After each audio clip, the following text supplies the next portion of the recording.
السلام علیکم ورحمۃ اللہ وبرکاتہ۔ اعوذ باللہ من شر الشیطان اللعین الرجیم، بسم اللہ الرحمن الرحیم۔ الحمد للہ رب العالمین، الصلاۃ والسلام علی رسولہ الکریم واہل بیتہ الطیبین الطاہرین واصحابہ المنتجبین، اما بعد۔ اصول کی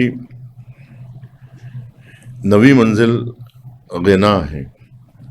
گزشتہ مباحث میں فقر کا ذکر کیا گیا تھا، آج گفتگو غنا سے متعلق ہے، یعنی غنی ہونا، غنی یعنی بے نیاز ہونا۔ چنانچہ خواجہ عبداللہ انصاری نے غنا کے لیے جو لفظ استعمال کیا ہے، یعنی بے نیازی کے معنی میں، وہ یہ آیہ کریمہ ہے کہ بسم اللہ الرحمن الرحیم، وَوَجَدَكَ عَائِلًا فَأَغْنَى، وَوَجَدَكَ عَائِلًا فَأَغْنَى، یعنی ہم نے آپ کو ضرورت مند پایا تو بے نیاز کر دیا۔ غنا نام ہے مالکیت مطلقہ کا، یعنی صرف اور صرف پروردگار عالم ہی غنی مطلق ہے، وہی بے نیاز ہے۔ حقیقت میں اگر دیکھا جائے تو اللہ سبحانہ و تعالیٰ کے علاوہ، جیسا کہ گزشتہ مباحث میں عرض کیا گیا کہ انسان تو فقر محض ہے، سرتپا محتاج ہے، عین ربط ہے، صرف اور صرف اس کی اپنی ملکیت احتیاج ہے، احتیاج کے علاوہ اس کے پاس کچھ نہیں ہے۔ لیکن اللہ سبحانہ و تعالیٰ غنی مطلق ہے، ہر اعتبار سے اللہ سبحانہ و تعالیٰ مالکیت مطلقہ رکھتا ہے، فقط وہی صفت غنا کا اصلی حقدار ہے اور ہر چیز سے بے نیاز ہے۔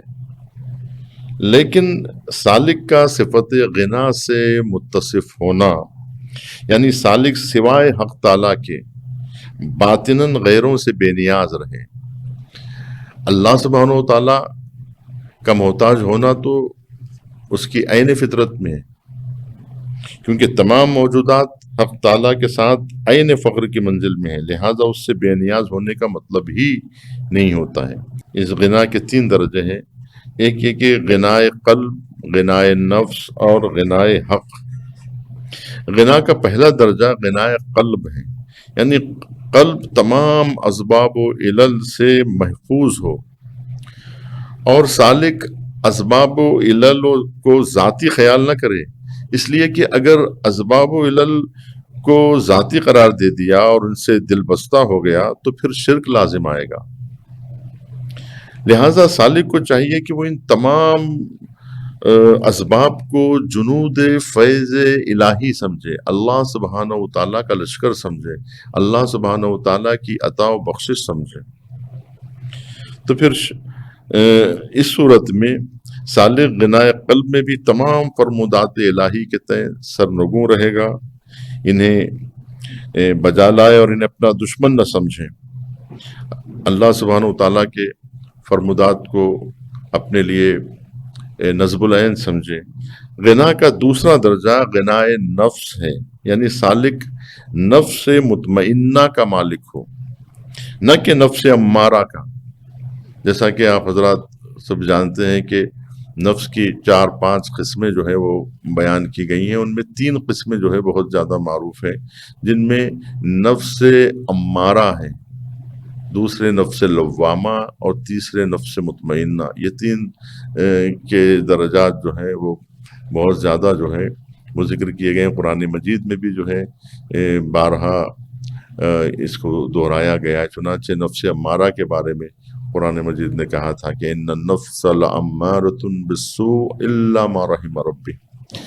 نفس امارہ کے بارے میں کہا جاتا ہے کہ نفس امارہ برائیوں کی طرف لے جاتا ہے۔ نفس لوامہ ہے کہ جو انسان کو ملامت کرنے والا نفس ہے، یعنی وہ کیفیت ہے نفس ہے کہ جہاں انسان اپنے کیے پر پچھتاتا ہے۔ اور تیسرا جو مرحلہ ہے نفس کا، اسے کہتے ہیں نفس مطمئنہ۔ نفس مطمئنہ یعنی اطمینان والا نفس۔ جب کوئی انسان اچھا کام کرتا ہے، خوبصورت کام کرتا ہے، تو اسے اطمینان حاصل ہوتا ہے، اضطراب نہیں ہوتا، اور اس کے اندر کوئی شکست کا احساس نہیں ہوتا، بلکہ وہ اپنے اندر اپنے ضمیر میں اطمینان محسوس کرتا ہے۔ تو کیونکہ چونکہ ہم سلوک کی تقریباً 48 منزلیں جو ہے وہ طے کر چکے ہیں، اور تقریباً آدھا سفر جو ہے ہمارا طے ہو گیا، لہٰذا وہ نفس امارہ اور نفس لوامہ کو پیچھے چھوڑ آیا ہے، اور اب نفس مطمئنہ تک جو ہے وہ آ پہنچا ہے۔ غنائے نفس مطمئنہ 3 راہوں سے جو ہے وہ حاصل ہوتی ہے۔ یہ کہ نفس مطمئنہ جو حق تعالیٰ کی طرف راغب ہو اور خدا اس کا مرغوب ہے، تو اب وہ اسی پر قائم رہے۔ ایسا نہ ہو کہ اس کی نظر میں آج خدا مرغوب ہے، کل کوئی اور مرغوب رہے گا، یا کوئی اور کی طرف وہ راغب ہو جائے گا، ایسا نہیں۔ یہ کہ نفس مطمئنہ، دوسرا مرحلہ یہ کہ نفس مطمئنہ غضب الہی اور مغضوب خدا سے دور رہے تاکہ سالم رہے۔ تیسرے یہ کہ سالک ریاکاری وغیرہ سے اجتناب کرے اور اسے قریب نہ آنے دے، کیونکہ ریاکاری غیر سے وابستگی کی گویا ایک نظیر ہے کہ انسان غیر سے وابستہ ہو جائے اور غیر کے لیے کام کرے، غیر سے جو ہے اپنے آپ کو وابستہ کرے، تو پھر اس میں بھی شرک لازم آئے گا۔ غنا کا تیسرا درجہ غنائے حق ہے، یعنی سالک اس صفت کو اپنے اندر متجلی کرے، اس طرح کہ وہ اپنے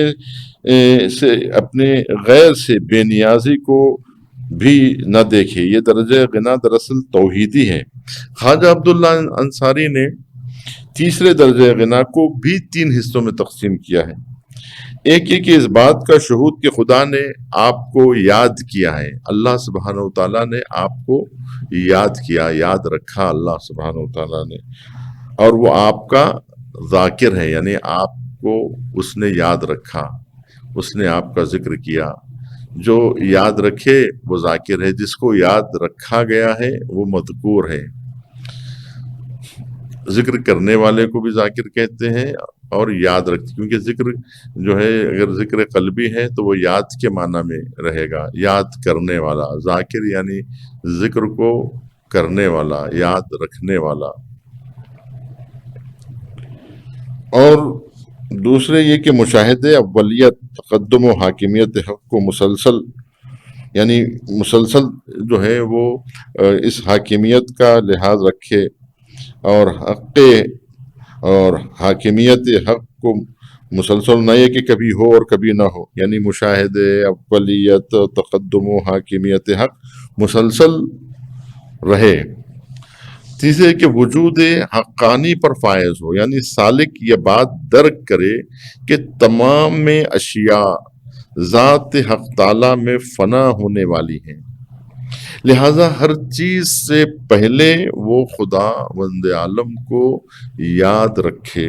حضرت علی علیہ السلام ارشاد فرماتے ہیں، ما رأیت شیئا الا ورأیت اللہ قبلہ، یا بروایتہ ماہ و بروایتہ فیہ، یعنی میں نے کسی چیز کو نہیں دیکھا مگر یہ کہ اس سے پہلے، یا ایک روایت میں کے مطابق اس کے ساتھ، اور بے روایتی کے مطابق اس میں خدا کو دیکھ لیا۔